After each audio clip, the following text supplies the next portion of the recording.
It's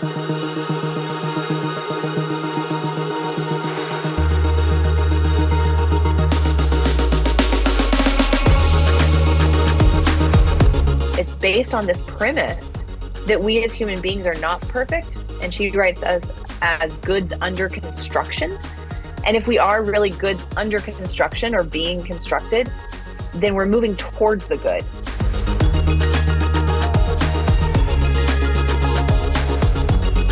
Welcome to Acton Line, a product of the Acton Institute for the Study of Religion and Liberty. I'm Eric Cohn, executive producer. When celebrated American novelist and short story writer Flannery O'Connor died at the age of 39 in 1964, she left behind an unfinished third novel titled Why Do the Heathen Rage? Scholarly experts uncovered and studied the material, deeming it unpublishable. Until now.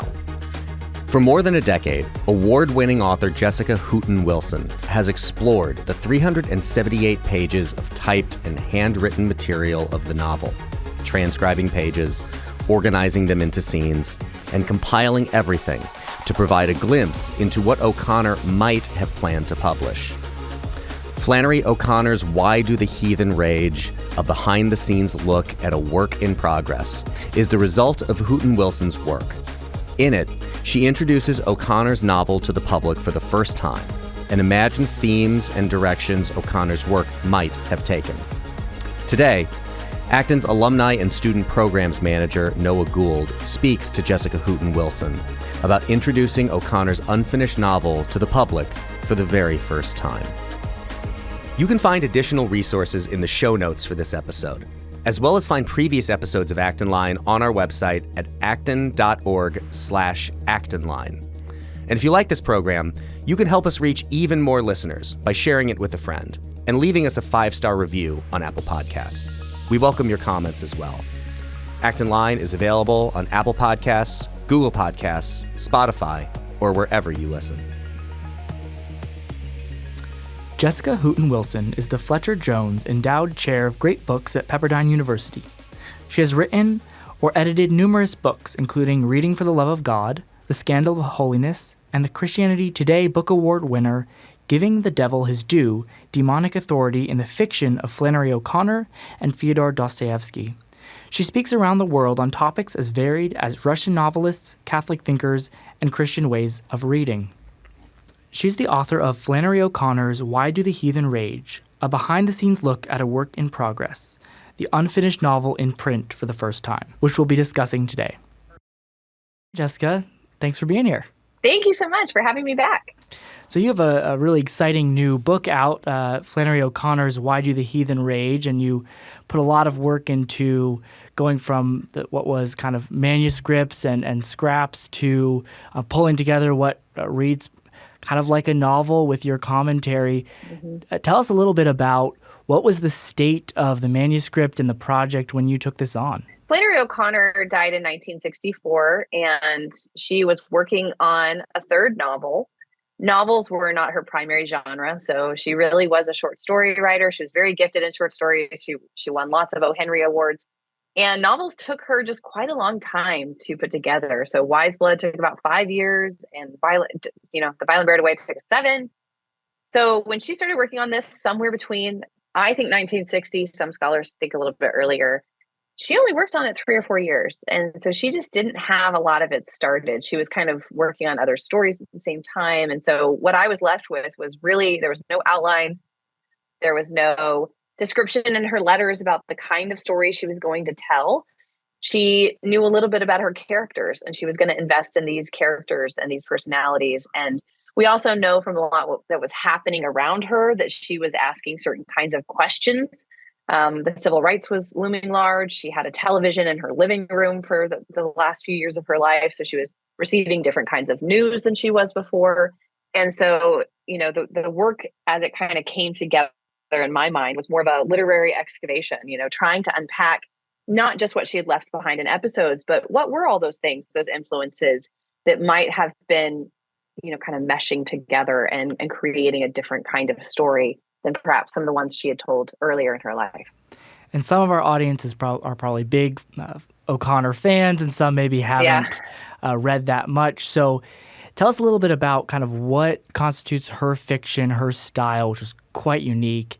And then how was this novel maybe a departure or different from what she'd worked on before? Sure. So Flannery O'Connor was a unique talent in the American literary landscape. When her first novel came out, Wise Blood, in 1952, Evelyn Waugh, who was, of course, a best-selling novelist at the time from Britain, said, if this really is the work of a young lady, then it's a tremendous talent, right? It was one of those works that surprised people. They couldn't fathom that she had done this. You know, how is this good little Catholic girl in Southern Georgia creating these monstrous, grotesque kind of slap you across the face or, you know, a hammer to the gut kind of story. And that is what she does. She was always trying to imitate scripture and turning the world upside down into showing us that in some ways we're walking around on our heads when we were meant to walk around on our feet. And in order to do that, she really had to make us spin. The way she phrases it most popularly is, for the near blind, you have to draw large, startling figures. And for the near deaf, you have to shout. And so this is what she's trying to do in her fiction.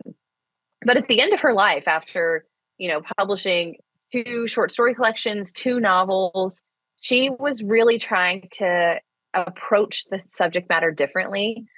I suggest in my work that what I think really changed her was the assassination of JFK. And she even said, like, seeing that in your living room, seeing the shock of your president being shot in your living room, she didn't want to approach her readers with shock anymore. She said she wanted to be more like God approaching Elias in the cave with the still small voice. And she thought, if I could do that, if I could try something different this time by the way that I approach my readers. So it was also going to be a new task for her, even stylistically, in this work. And you mentioned that it's also hard to have a full novel if you kill off the character at the end of the first chapter. So there's just kind of a medium here. I think it is fascinating how a lot of her stories are about shock and kind of shocking you. But with television and technology now, it's hard to shock us. So it kind of makes sense that she would maybe shift her approach a little bit. I love the story you tell in the very beginning that's personal about going to one of your professors and writing these stories that are just kind of clean and nice stories, because that's what you thought your Christian parents, you know, wanted to see from you. It reminds me of maybe you know the evangelical radio station K-Love had their like little tagline is you know, positive, encouraging. You know, and I've often thought, you know, if this is the vision of the world that Christians are portraying, I'm not surprised that outsiders would say, you're crazy. This doesn't reflect the world. Tell us a little bit about kind of your personal journey of balancing the kind of clean, nice stories versus the shocking stories that she writes. Yeah. Oh, absolutely. I mean, it's one of the reasons I fell in love with Flannery when I was 15. So I went to the writers camp at Rhodes College, which you mentioned, that I was there and I was wanting to become a novelist. And I also came from a Christian background. And so I didn't really know, I wasn't reading Christian fiction, but I was reading, you know, R.L. Stein and Christopher Pike and a lot of the, you know, things you read in junior high that are affecting your imagination, those kind of horror stories that really grip you. And my parents just thought that is not the kind of rubbish that Christians should read. They should read the positive and encouraging K-Love kind of stories. And so I tried to write for that because I was a believer and because I did find that my faith was necessary for my calling. You know, I don't know if I would have phrased it that way at 15, but I really wanted my faith to be the bedrock. So when I went off to Rhodes College and I'm writing these kind of like sanitized, I think my professor at the time said something like PBS, you know, really bad PBS stories that I was turning out. And I explained to him the situation, like, no, I'm a Christian. He's like, oh, if you're a Christian, like, read this. And he gave me The Life You Save May Be Your Own by Flannery O'Connor. And it just rocked my entire world. And one of the things Flannery says is she says, Christians want to think that faith is an electric blanket, when in fact it's the cross. And that's what she's doing in her fiction, is she's trying to say, like, it's not, Christianity is not positive encouragement. Christianity is suffering, but suffering has a purpose. Suffering, and you're not alone. Suffering, and you're an eternal, immortal soul. Suffering, and there is more beyond that suffering. The suffering doesn't consume you, right? It refines you. And so her whole vision of reality just altered mine. And I couldn't get enough of it. I mean, it was different than what I was seeing in my church. It was different than what I experienced at home. And she really became this just amazing light for me and in my work and also in my personal journey. Right. I want to return to that idea later about this idea of the cross at the center of Christian fiction. I think that's really important for this conversation. But pivoting a little bit, one of my favorite parts about this book is I haven't really read like a O'Connor biography, and I thought I was reading a novel. I got a novel, but I also got a lot about O'Connor and her life and where she was at. What did you kind of learn about her through this process of working on this book? Yeah, so I actually knew a lot of Flannery's story since I did start so young. I've been working on Flannery for over 2 decades and was really familiar with who she was. But getting to see her process up close, I started working on the manuscripts in 2010 and it's 2024. So I spent a lot of time in the archives kind of seeing her process, paying attention to her word choices. She is so precise. Someone yesterday, I was teaching Parker's back, and someone yesterday in class even pointed out she uses the word arabesque 3 times, and there are 3 crucial moments that show a transformation of vision. And it's like that level of close reading is so necessary to really unlock all the secrets in Flannery O'Connor. And when you're working through her archives and you're seeing her cross out the word girl and put woman, or in another manuscript, cross out pink and put red, she is so particular and she's doing it on purpose. She wants, the sacramental imagination to kind of come alive. And that kind of revision, I didn't realize until I was seeing her work up close. And that part of her as an artist, that part of her biography really came out to me as I was thinking more, not just her story, but her process as a writer. You mentioned that there wasn't really a kind of outline or a letter saying this is what, the story is about. Was that process not only just about word choice, but that was her discovering the plot of the novel along the way? Yes, absolutely. So getting to see that she did all these character sketches, I have a feeling that most of the things that I published, even in this unfinished novel, she would have never brought to light, because I think she was just trying to figure out who characters were. And if you go back and look at what she was doing with Wise Blood or with Violent Buried Away, she's kind of unpacking their backgrounds. She's trying to get to know her characters by who were they when they were little, and what are their memories, and will any of this be necessary for the person that they are now? I mean, she really was trying to get to know them as full human beings. And I think that's important even for what I did in putting together the novel, and why I would bring it out is because human beings are this story that's being told and that's in process. And I think we see that even in her own writing practices. Pivoting to the storyline and what you kind of show through the book, how would you describe the main character? There's 3 different names we get for the main character, but where was she going with the arc of that person? Yeah, so the main character is Walter Tillman, and he is a lot like Asbury Fox. And so there are a lot of manuscripts that still call him Asbury. You mentioned her killing off characters. So one of the things that she's really well known for in her first short story collection, A Good Man is Hard to Find, is almost every single character dies at the end of that collection. But it's different. If you read Everything Rises Must Converge, which was published right after she died in 1964, all of those characters, a lot of them live. And J.F. Powers was a fellow novelist who even told Flannery, why are you killing off your characters right when it gets good? Right when they accept the moment of grace, then they're gone. And I don't know how much she was aware that she did that, but she stops. And so Asbury in The Enduring Chill becomes kind of the starting point for Walter Tillman's character. And she eventually, of course, changes his name to Walter Tillman. She's also really particular about her name choices. And so I mentioned some of that kind of things she would have been reading that were affecting the name choices. I think Asbury Fox, a friend who's also a scholar of Flannery, he walks the graveyard where Flannery's buried. And the name Asbury Fox comes from the graveyard. Okay. It was right next to her home where she would have visited her father's grave over and over again. It's also John Wesley is one of the people that's in the graveyard. So that's another. So there's some Flannery O'Connor names that come from the graveyard. But I think Walter's name actually comes from all the various medieval writers that Flannery's reading. People didn't know how well read she was until she died. And then they went and saw her library and just saw all of the theology and all the, she was really invested, especially in medieval theology, much more than people knew at the time. Interesting. Seems like a parallel with maybe Emily Dickinson there, with being kind of shut in, writing a lot of letters and that kind of thing. That's interesting there. Yeah. So. Yeah, and not realizing that they have all of this other life going on outside. Absolutely. Where I guess it's internal. The outside life is so small, but the internal life is so rich. And so yes. deep. And one parallel between the main character in this novel and then Flannery herself is kind of this letter writing. Talk a little bit about that connection. Sure. Yeah, so Walter Tillman is one of those kind of intellectuals like Asbury who has gone off and gotten educated and then come home and been stuck on the farm with his overbearing mother. So that's kind of typical Flannery O'Connor. We do have a father, but he is, Mr. Tillman has had a stroke. So he's actually disabled, sitting on the porch most of the time and not really aware of what's going on. So he's not really involved as much as the mother is in the story. And then Walter, because these are his only connections, and then a sister who's a school principal, he goes out in search of connection, but it's not real connection. He's kind of like an internet troll.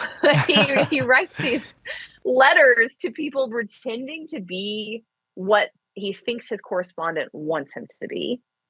And then when he gets bored playing the game, trying to pretend to be a poet when he's not a poet, or trying to pretend to be converting to Methodism for a pastor that he's writing. When he gets bored, he just writes "deceased, returned to sender" on the envelope, and the envelope goes back to the correspondent. And so he's just kind of playing this game with letter writing. That's where the novel starts. Is one of the people he starts corresponding with is Una Gibbs in New York, and she's a civil rights activist, and she has broken through the ceiling of religion, and as she terms it, and she realizes that love is the answer to everything, and she wants to love everyone. And so he kind of tests her love by saying, well, you would never really love me because I'm Black, and Walter is not Black.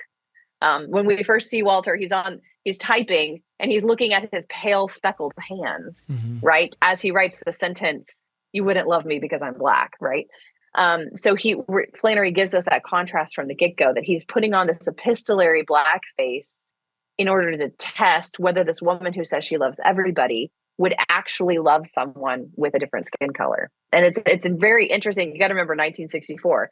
Contextually, it's a really interesting push in the plot to see. And Flannery was really interested in this. She's not writing this as a game. She is asking these questions of what kind of relationships are possible across color lines, which were very strict in her Southern world, right? And at the same time, she's coming from a church which tells her that all colors belong to God, and that every tribe and tongue and nation is in the vision of the kingdom. And so she's trying to figure these things out. And I think she does that through her art. Her art becomes her case study or her experiment for how to love well. Yeah, and you talk a little bit about this balance between these kind of spiritual realities that she's always trying to just bring us back to in all these clever ways that she's doing, but then also the kind of physical or present concerns that she's thinking about. That there's a lot of tensions here in her writing. And you kind of suggest that the writing of this, or the way in which we just have this manuscript, is kind of a physical show of what is happening internally to her. Talk a little bit more about that tension. It really is something that I think we all still wrestle with now, whether or not we acknowledge it. Where was she kind of in that wrestling when she was writing this book? Yeah.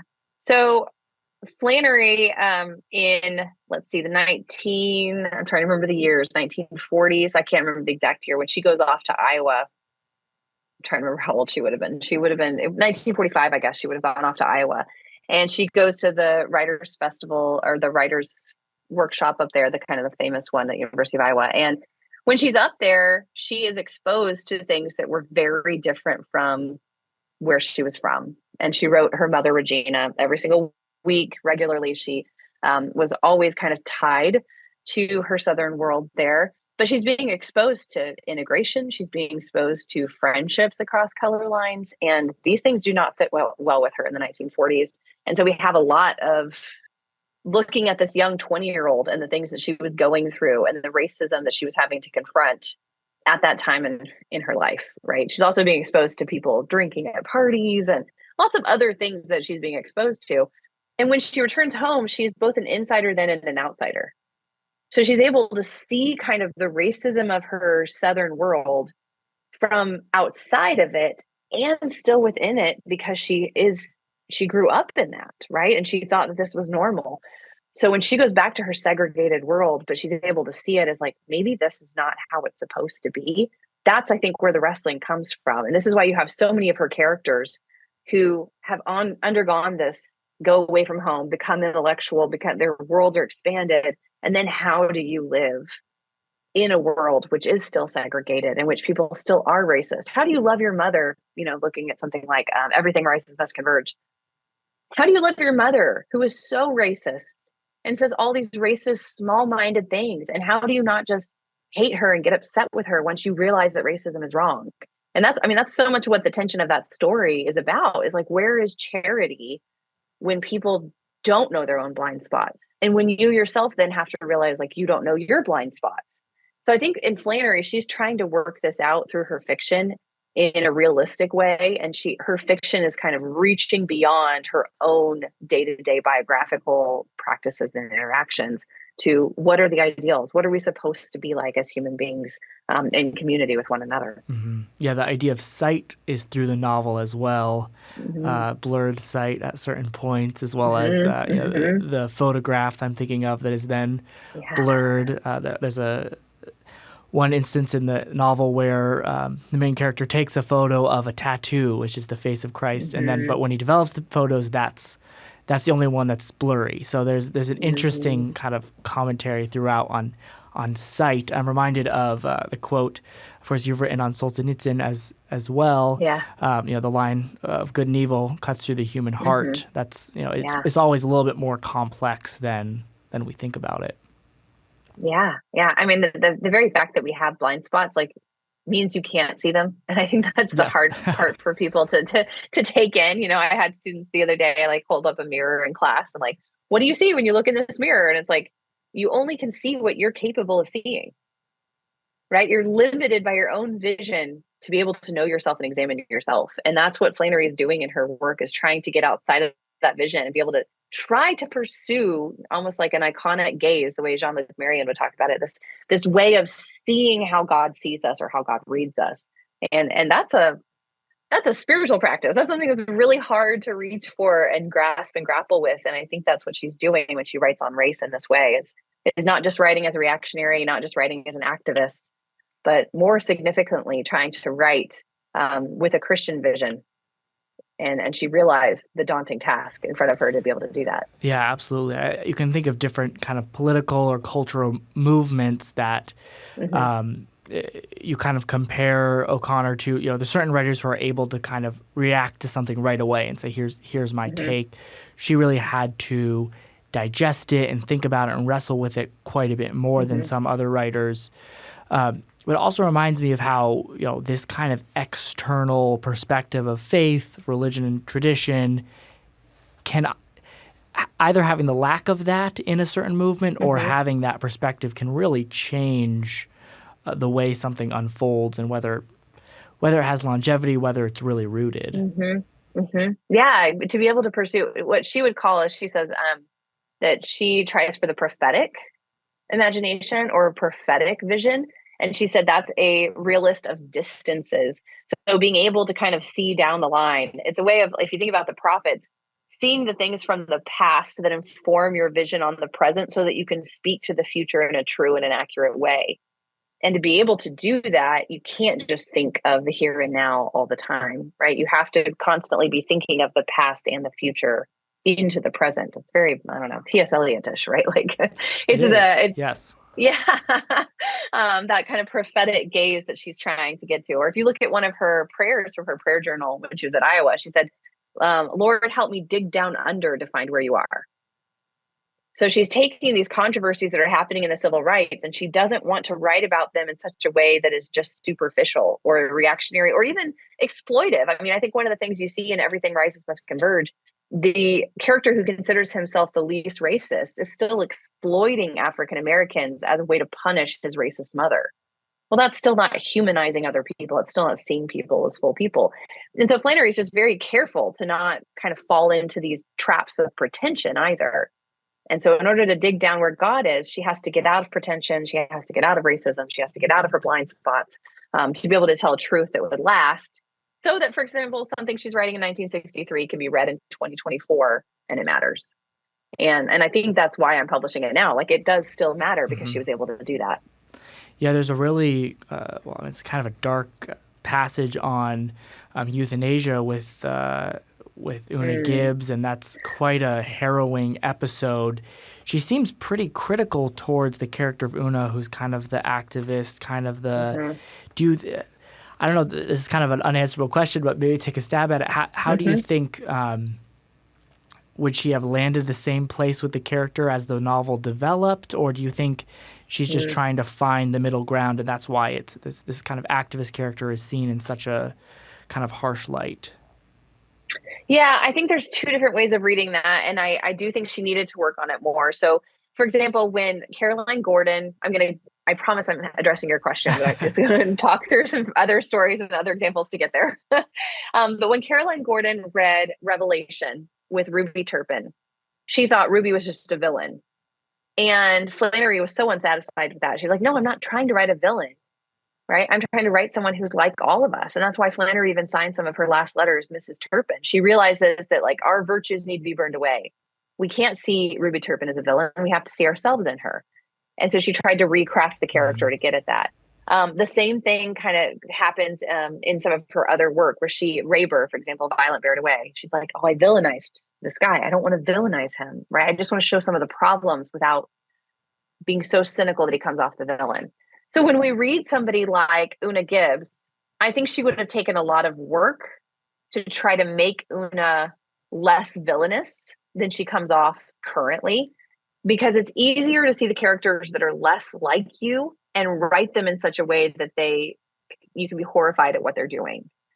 It's the characters that are most like her, Walter Tillman, that she can, be the most sympathetic with, but also she realizes she has to judge him too.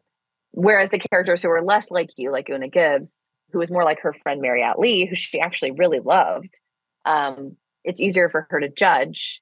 And now she has to make her sympathetic, right?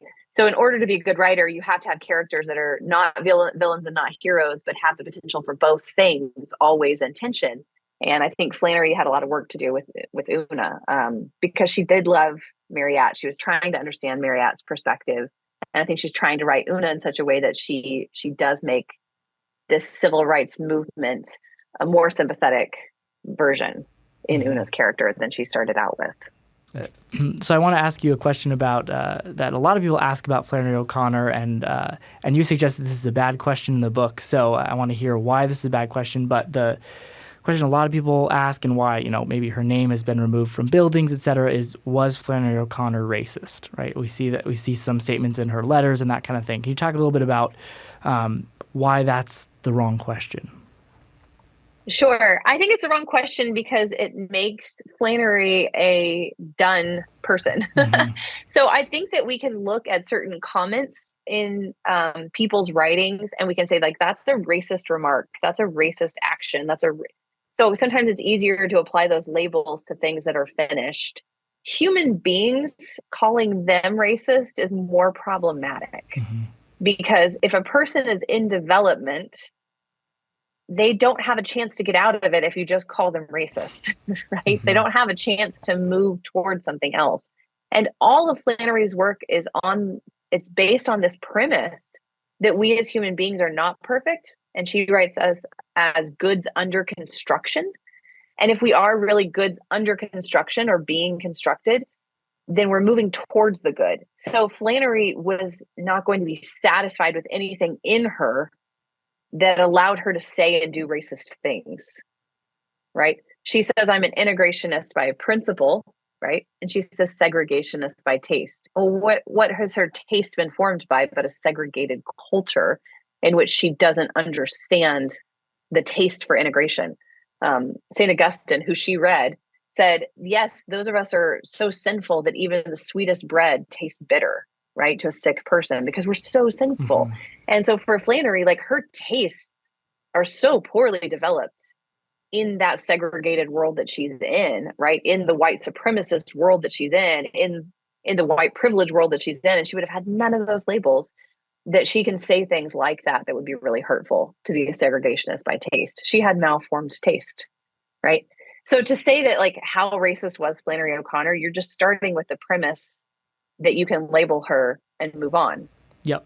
And I think to go even a little bit deeper on that, and I know I talk about this in the book, it's also presuming that none of us are racist, right? And I think that that's so problematic too, because like I love the Avenue Q joke where they're like, everyone's a little bit racist sometime. I think what it's trying to admit to is like, all of us have blind spots.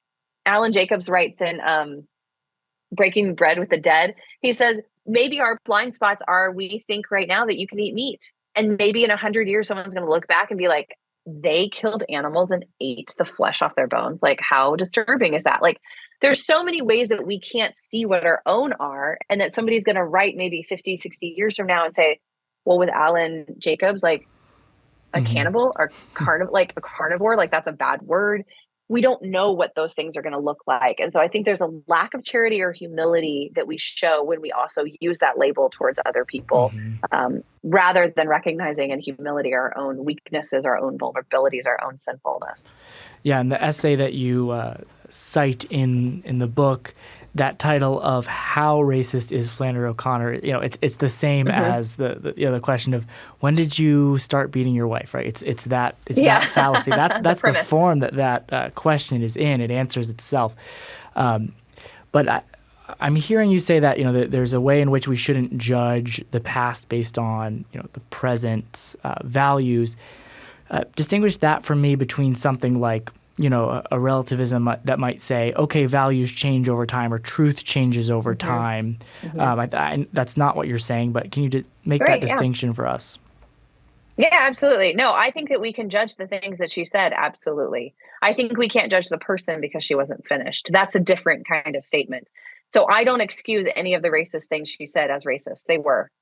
And so, but I don't know why we can't hold things in nuance or intention. So, for example, Dostoevsky makes a horrible collection of anti-Semitic statements throughout his life.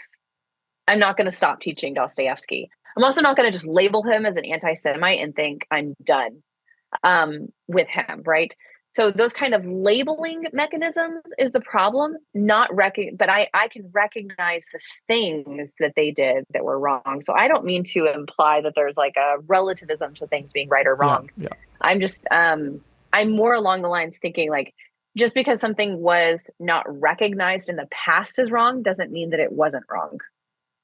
And it may be that we get further along in our journeys, and as a public or a society or a body politic, we can now look back and recognize certain things that people who were immersed in them couldn't see that they were wrong, but they still were, right? I think that's an important distinction. My guess would be with Flannery, part of the sensitivity is like we're too close to it. We've come. We're still pretty close to the civil rights movement historically, if you measure it by generation. So my thought would be a few more generations, and we'll be able to be a little bit more comfortable with how we interact, because it's somewhat ironic to kind of cancel or not want to hear what she's saying when that's literally what she's grappling with. In a lot of her stories, we would really miss out on what she's saying, just like we would miss out from what Dostoevsky's saying if we just stop reading him for some collection. So, well, and I don't know, did you see the? I think this is still relevant, but did you see the Percival Everett? His book was made into a movie, American Fiction. Yes, I just watched it. It's fantastic. We could do a whole nother episode on that, I think. But it opens with Flannery O'Connor, which I think is like so, like the opening scene, he has Flannery O'Connor on the whiteboard behind him with the title, The Artificial N-Word, behind him. And I think it's such a great moment for, Academy Award winning or Academy Award nominee, to have Flannery O'Connor's name up there and be like, can we grapple with this? Can we recognize that like she is not going to drop out of American letters? Like this story, actually, the artificial N-word is all about how racism is artificial. It's a construction. You pass it down generationally. Like if we can't recognize that and grapple with it, we're just going to pass these things on because we don't know how to talk about it, you know? What American I fiction, loved that film did that. Yeah. It's great. Yeah, what that film does, and it's so clever, you think it's a movie about the Black American experience in the time. Yeah. And then at the end, you realize this is a story about the human experience. They totally trick the viewer. And I mean, that's kind of what gets you in. But the point it's making is these are much more basic kind of human experiences, what he experiences through the film. I think O'Connor's stories do that as well. I mean, I'm from the North, grew up in Massachusetts. Yeah. Her world is foreign to me, but it's is about a universal story as much as it's about a particular story. So that's very helpful. So let's do another episode on American fiction. I loved it. Good. So I want to ask one question as we're talking about kind of the present concerns and what she's writing about at that time. It kind of struck me as you're approaching this project, one difficulty is as you're kind of connecting the dots and commenting on what she's doing, it's hard not to read kind of present concerns into what she was writing at that time. How did you kind of wrestle with that, or what was your thought process going into how to kind of continue the work and allow readers to access it, but not kind of inject it with 2024? Yeah, it might be hard to believe this, but my problem was actually the opposite because I regularly am reading old things and showing people how they relate to now. And I think the harder part for me was recognizing that so many people would start with the premise of now being important. Yep. Like how to read her when now is so important. And that premise doesn't occur to me most of the time, right? And so I actually had to be like, okay, if people are reading headlines in the 21st century, what do they think matters? And how do I read her in light of that? Whereas most of what I'm doing is constantly like, Homer is so valuable to 2024. I don't even know why you would start with the premise that 2024 matters more, And so it's harder for me to kind of wrestle with the ways that people are talking now. And so I had to do a lot more reading from today's time period than I expected. So a friend of mine had given me Clint Smith's book, How the Word is Passed, which was really helpful. Olio by Tyehimba Jess I hadn't read before either, that was really helpful. So some of these like contemporary sources were very valuable to me, to be able to kind of reframe the conversation that's happening now and how to insert Flannery into it. I hope I did a better job about that than I would have had I not considered what's happening in 2024. Yeah, very interesting. Very cool. Well, anything else that you want to leave us with as you think back on writing this book or participating in writing this book? Yeah. So, when I talk about Flannery O'Connor, she was so influential on me as a writer. And so when I first started working on her, my first book is on Flannery O'Connor. And when I was first working on her, I just kind of enjoyed her work, but I didn't feel like I had to proselytize. I was just more like, she's so great. Everybody knows how great she is. I'm just going to explore one aspect of her greatness and write on it.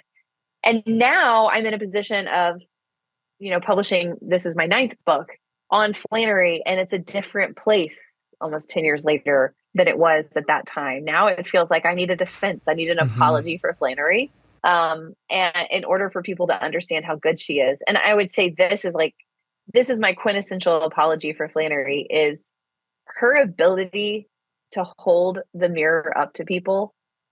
It just can't be beat. She does it better than any other writer in the 20th century that I have ever read. And most of us need that look in the mirror. We're so afraid of like that self-knowledge. And every time I teach her, this is why I will not stop teaching her in these great books classes, that, we start 2 years, we start Homer, we start Aeschylus, and we go all the way up. And what we end with is Flannery O'Connor. And that may seem like it doesn't match, but it totally does. because she's one of those great writers that still continues to show us who we are and shows us the truth that is above us and that we have to judge ourselves by. And I think that she really is the best at that, and she belongs in this great tradition. So I'm ending with my apology for O'Connor. If I did anything with this book, I hope it's to get more people to read Flannery. I love it. Love it. And you said this is your 9th book, so any big plans for your 10th book? Oh yeah, I'm working on my 10th and 11th right now. So yeah, my 10th book is a book on women. I'm imitating Christine de Pizan's 1405, the book of the City of Ladies, and I'm kind of updating it in a new way, which will be super fun. And then I'm writing a biography of Sigrid Undset, the Pulitzer Prize winning novelist from Norway. So my family and I will go spend some time in Norway over the next couple of years. Wonderful. Wonderful. Yeah. Well, thank you so much for joining me today. For everyone listening, the book is Why Do the Heathen Rage? It's really a labor of love to bring this this book to readers right now, so I hope that you'll pick it up. But thank you, Jessica. Yes, thank you so much. I really appreciated the conversation. Same here.